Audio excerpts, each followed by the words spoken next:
Friends உங்கள் வீட்டில் எலுமிச்சை மரம் இருக்கா? அப்போ வந்து நீங்கள் இந்த டிப்ஸை ஃபாலோ பண்ணுங்கள். நல்லா காய் பார்த்தீங்கன்னா நல்லா கொத்து கொத்தாக காய்க்குங்க. எப்படின்னு சொல்லி பார்க்கலாம் வாங்க. இப்போ நம்ம தோட்டத்தில் பார்த்தீங்கன்னு வச்சுக்கோங்களேன், எலுமிச்சை மரத்தில் நிறைய காயும் பழமும் நிறையா இருக்குதுங்க. அது எப்படி வந்து நாங்கள் மெயின்டைன் பண்ணுறேன்னு சொல்லி பார்க்கலாம் வாங்க. எலுமிச்சை மரத்தில் பார்த்திங்கன்னா நாங்கள் உரம்லாம் எதுவுமே வந்து கெமிக்கல்லாம் எதுவும் சேர்த்துறது இல்லைங்க. இயற்கை முறையில் தாங்க சேர்த்திட்ருக்கோம். என்னென்னு பார்த்திங்கன்னா வேப்ப இலைங்க. வேப்ப இலையை வந்து நிறையா இலை நம்ம வீட்டில் மரம் இருக்கிறனால அந்த வேப்ப இலையை பார்த்திங்கன்னா நல்லா காய வச்சு அதை வந்து மரத்தை சுற்றியுமே போட்டு விடணுங்க. ஒரே இடத்துல வந்து போடக்கூடாதுங்க. இப்போ பார்த்திங்கன்னா நான் கூட்டி இது போல் தாங்க வந்து குமிச்சு வச்சுருக்கேன். இதோட இலையை தான் வந்து நம்ம மரத்தை சுற்றி போட்டு விடணும். அதுக்கப்புறம் பார்த்திங்கன்னா நம்ம தோட்டத்தில் பார்த்திங்கன்னா ஏகப்பட்ட பழம் வந்து இருக்குது பார்த்திங்க. இது ஒரே நாளில் காய்ச்சது தாங்க. இப்போ தான் ஒரு 2 வருஷமாக தாங்க இந்த மரத்தில் வந்து காய் நிறைய காய்க்க ஆரம்பிச்சிருக்கு. இதுக்கு முன்னாடி வரைக்கும் காய் இல்லைங்க.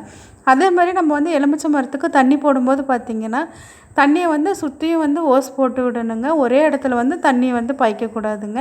இந்த டிப்ஸ் பிடிச்சிருந்துச்சு அப்படின்னா மறக்காமல் லைக்